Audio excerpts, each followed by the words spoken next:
위원장입니다. 참 우리 대한민국이 대통령이 감옥에 가지 않기 위해서 국가 시스템을 망가뜨리는 그런 대통령 보유국이 되었습니다. 부끄럽습니다. 정상적인 나라였다면 도저히 대통령이 될 수 없었던 분이 국회를 이용한 방탄, 또 수많은 변호사들을 이용한 재판을 미뤄서 대통령이 되었습니다. 이제 대통령이 되고 보니 오로지 퇴임 후에 감옥 가지 않는 것이 제일 국정 목표가 된 것 같습니다. 이를 위해서 국가 시스템을 망가뜨리는 어처구니 없는 그런 나라가 되어가고 있습니다. 지난 6개월이 그것을 잘 보여주고 있습니다.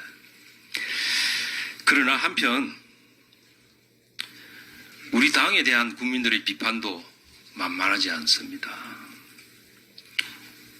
이 사법농단, 국정농단을 아무리 저지르고 대장동 항소를 포기하는 정말 상상 밖의 행동을 해도 대통령 지지율이 60% 가까이 갑니다. 우리 당 지지율은 꽈락 수준에서 변동이 없습니다. 왜 그렇겠습니까? 우리 당에 대한 비판, 우리가 비판할 자격을 갖추지 못했다고 판단하는 그런 국민들이 더 많기 때문입니다. 어이없는 계엄을 하고 상상할 수 없던 일이었죠.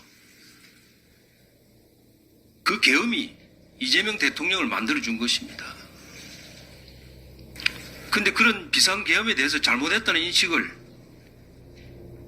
아직도 갖고 있지 못하다 하는 그런 평가를 우리가 받고 있는 것입니다. 똥 묻은 개가 겨 묻은 개 비판하는 꼴이니 우리가 아무리 이재명 정부를 비판해도 국민들 마음에 다가가지 못합니다. 백약이 무효입니다.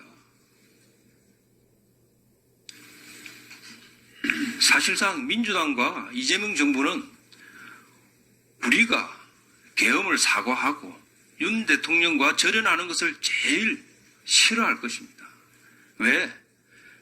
그렇게 해야만 국민들이 우리에게 마음을 주고 이재명 정부가 국정 분탕질을 마음 놓고 할 수 없을 것이기 때문입니다.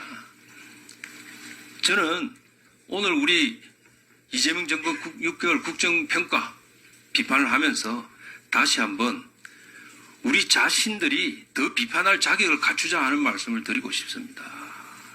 메신저 거부 현상을 벗어나야 우리의 오늘 이 메시지가 국민들에게 다가가고 국민들에게 들릴 것입니다.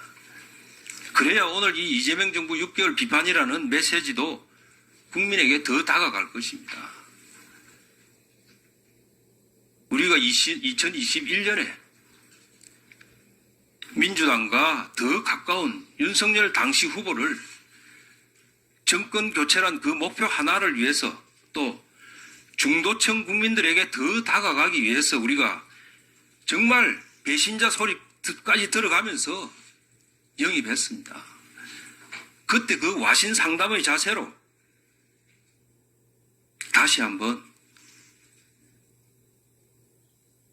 윤석열 전 대통령과의 인연, 골수 지지층의 손가락질 다 벗어 던지고 계엄의 굴레를 벗어나자 하는 말씀을 드리고 싶습니다. 국정마비가 계엄의 원인이다. 이런 얘기 더 이상 하면 안 된다고 저는 생각합니다.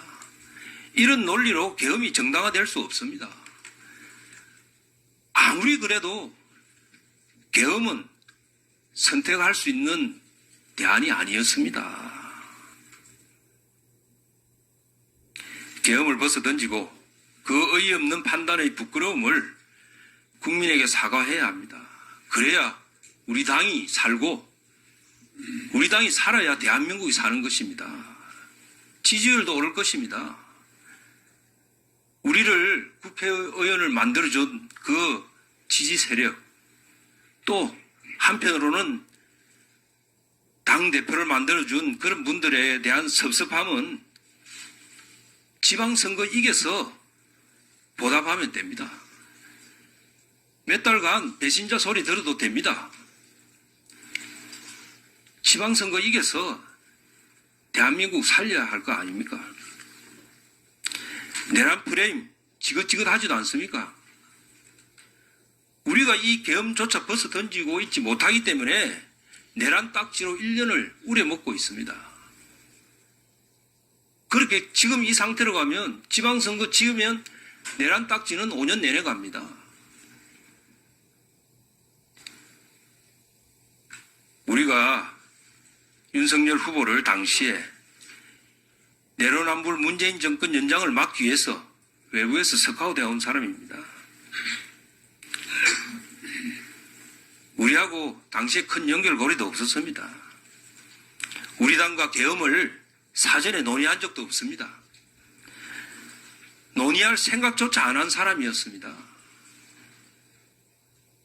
우리 당에는 계엄을 사전에 알고 있던 사람도 한 사람도 없습니다. 우리가 계엄을 벗어 던지면 내란 프레임은 더 이상 통하지 않을 것입니다. 국민들은 우리에게 다시 눈길을 줄 것입니다. 내란 우려먹는 것 1년이면 유효기간이 끝났다고 여러 특검들 지긋지긋하다고 국민들이 들고 일어날 것입니다. 이렇게 우리가 계엄을 사과하고 윤 전 대통령과 절연하는 것을 이재명 대통령과 민주당이 가장 싫어할 것입니다. 우리는 그 길로 가야 합니다. 돈을 풀어서